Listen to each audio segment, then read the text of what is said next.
Hey folks, and welcome to part 2 of Drill Dozer. And the last part was kind of, a mix between the first area and the, what's the word I'm looking for, tutorial, okay?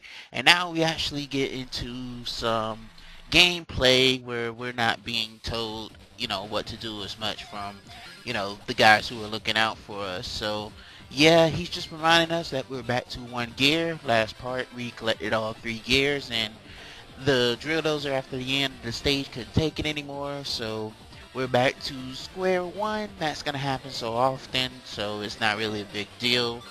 Um, we're okay for now with using the first gear, so everything is all good. Yeah, as I stated before in the last part also, like, look for cracks, any cracks in the walls that you can, see, because they often contains, goodies sometimes, and sometimes you have to use them to make a path, for yourself in order to progress within the game. So, I'm doing, like, I didn't notice this in the beginning, um, that crack there. I was just drilling just to drill it, and I'm glad I did, because as you can see, I got rewarded for my curiosity, so that's always good. But yeah, this thing right here is like, first you drill into it and then you reverse your drill, and you'll be able to get to places that you can't get to, like with your normal jump, because this thing, the drill dozer, it doesn't jump very high, folks. It really don't. So in order to get into the ledges like that, it's tricky at first. It'll take you a few shots to get it.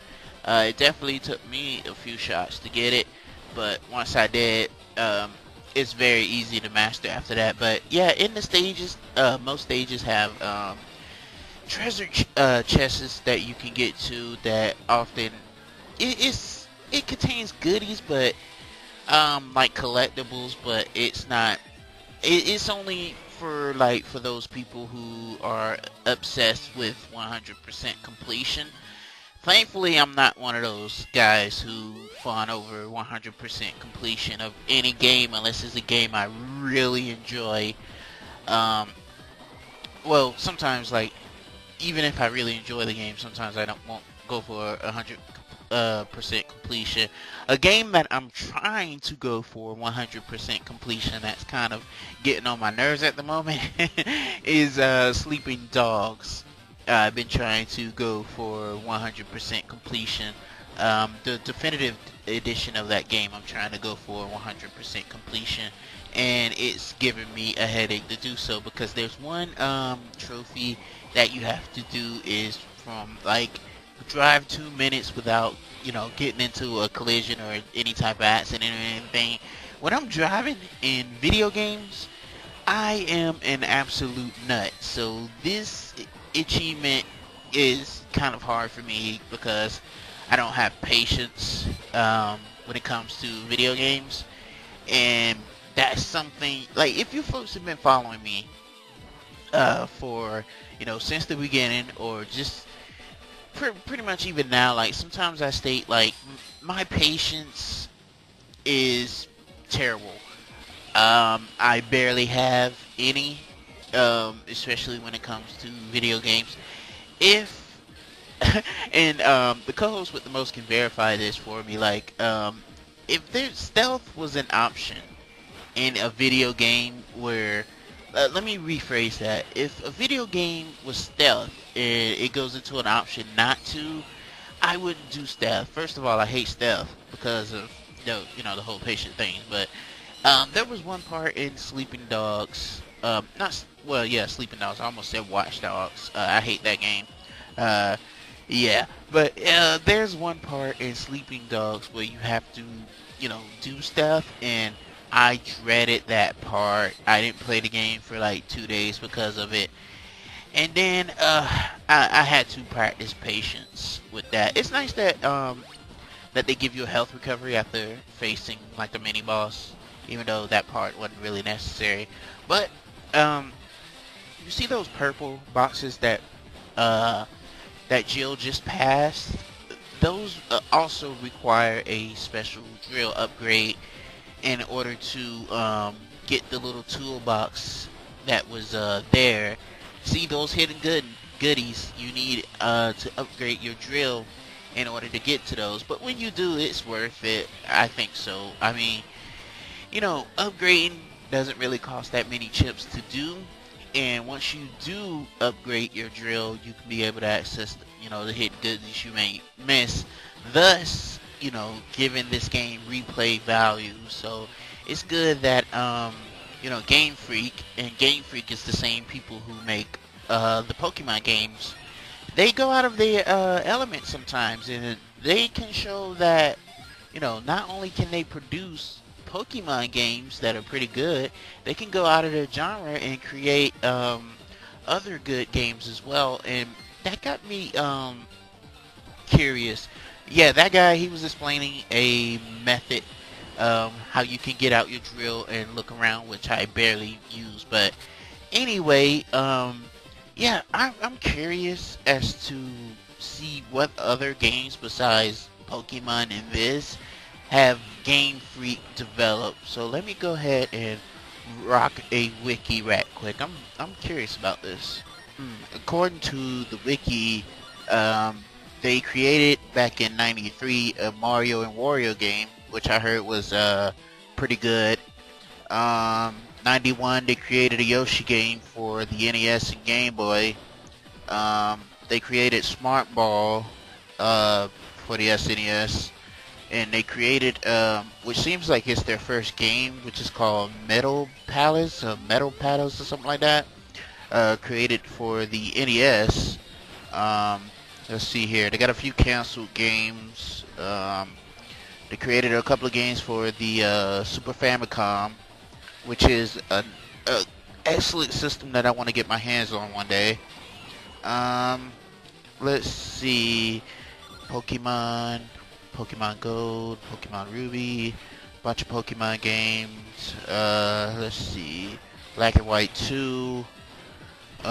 They created Hermano Knight, which I never heard of before. Let's see.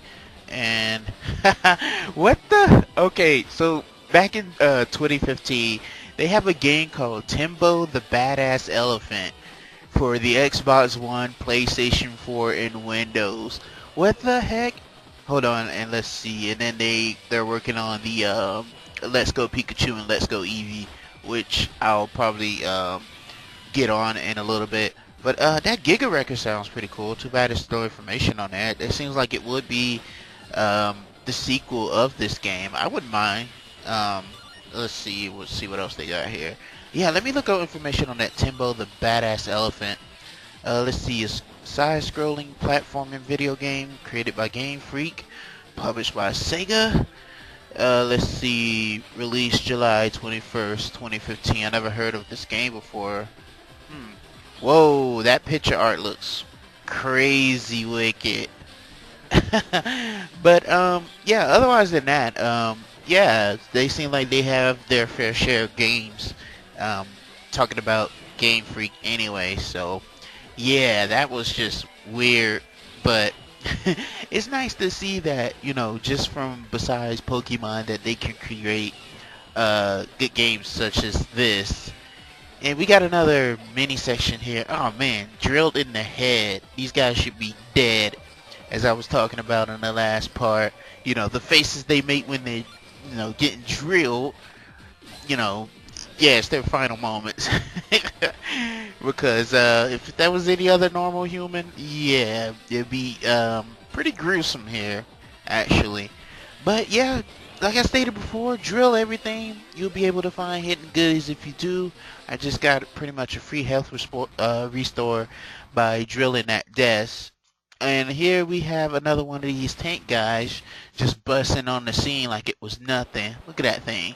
But anyway, we're not just facing one of them. I believe there's another one that we're going to be facing as well. He's going to be busting in the scene too. Yeah, there he is. So, yeah, facing two of these guys at the same time, it's really no biggie. All you have to do is practice the, pretty much practice the thing with the yellow, with the yellow gelatin block that we did before, all you have to do is just do that back and forth. Believe me, this works quicker than just taking them out one by one. With this, you could at least take them out almost at the same time. So it'll save you time. See, one blows up, you just hop to the next one, and then this guy blows up. So it saves you time rather than tackling, them one by one separately. So if you do it that way, you'll be okay as far as taking those guys out at least. So bam, got another full health restore, even though I really barely needed it, but it's generous that they left that out there for me just in case if I actually do need it. And that is, I stated before, a block that you need your drill upgraded for. And speaking of drill upgrades, we got the third gear. If one thing that would make the game interesting, and maybe it'll make it interesting if there was a sequel. It's been about 12 years now, so I don't think a sequel's gonna happen. But if it did, man, my thing with the Drill Dozer, like if they made another one, is like with each gear, keep the gear system, but have like each gear do something different. So you like your standard gear can be what she's in now. Second gear, you transform into something cool. And then third gear, with the final gear, you transform into something like amazing. It'd be kind of cool if have you folks played the Kirby game? What was that Kirby game called? Robo Blocks or something like that. It'd be cool if her Drill Dozer could turn into something like that. That'd be actually pretty sweet. The third gear being that. But yeah, I was revving up for the third gear, because as I stated before, if you keep it going, you can plow through anything almost non-stop, as long as you don't get hit by these annoying things right here, really ticking me off. But at least that one gave me some chips, as small as it was, but at least it was something. And I hate when like you're doing a platforming and you miss the platformer, and then you have to wait for it to come back. That's just something. But yeah, to squeeze through, you just press down and press A. Also, it gives like a reluctant speed boost in case you need it. So if you want to go fast, faster than what you're traveling now, then it's good to use that just in case if you want a little bit more speed, even though it's just like a stop and go mechanic. But if you want to do that, the option's there. Yeah, jump to your death, you dickhead. Those enemies really, those enemies are annoying. They really are. I'm just glad that one just decided to jump, even though I probably messed it up. But still, though, it was satisfying nonetheless. But man, these things right here, they shoot electricity out. And I don't know if I mentioned this before, but I'm gonna go ahead and just mention it again. I like a game artistically, like who's the style of the game. This style is artistically great in my opinion. I just like how everything look. It has that anime feel to it, and I like games that like that. Me being an artist myself, I can appreciate other artists' work.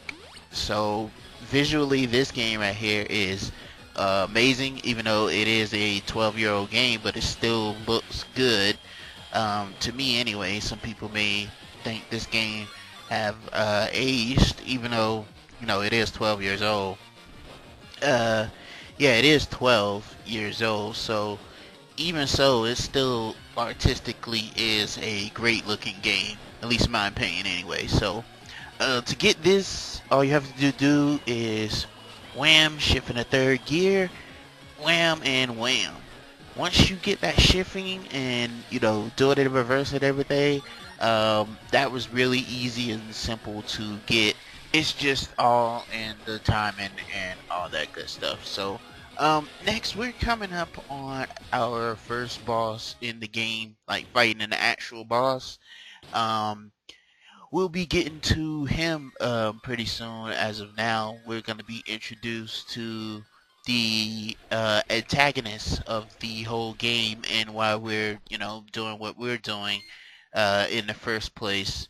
And this guy name is Grog, if I'm not mistaken. See, he's in look like he's in a vehicle of some sort. Yeah, he's the mega boss. But that's a mask that he's wearing, so you'll see what he looks like towards the end of the game. So not really gonna spoil as much for that anyway. But yeah, he's a villain. He's the main boss, but yeah, he's kind of a brat, I want to say, or he's as douche as a boss can get. But yeah, he stole that diamond. That diamond is like it's like the family heirloom to Jill. Her mother gave it to her. Because her mother passed away, so it's like an treasure item. If you get for someone who passed away, it's gonna mean everything in the world to you, and you're gonna want to get it back as soon as possible. So that's understandable why she's doing what she needs to do. But as first, like, we're just going through this little section right here. We're gonna get to that guy eventually. I don't know why we didn't just fight him there and then. It would have been simple, but you know, the villains got to do a little monologue before they reveal their plans and all that good stuff. So this guy right here, he has a machine um, that kind of look like a mechanical dog, if you want to say that. But yeah, there he is. He's in that machine now. And this is what we're gonna fight. So yeah, it looks intimidating, but it's not really, folks. This thing is simple for a first world boss. But he says, if you want to get your diamond back, you got to go through him. He's giving us tips on how to defeat this machine. You just drill your drill into theirs, and it causes damage. So right now, what we're doing mainly for this fight has two phases. So the first phase we're doing is we're just getting rid of the drill like scorpion tail on this thing, and then after that we'll be getting into the second phase. So you'll see what that is as soon as I get rid of this thing.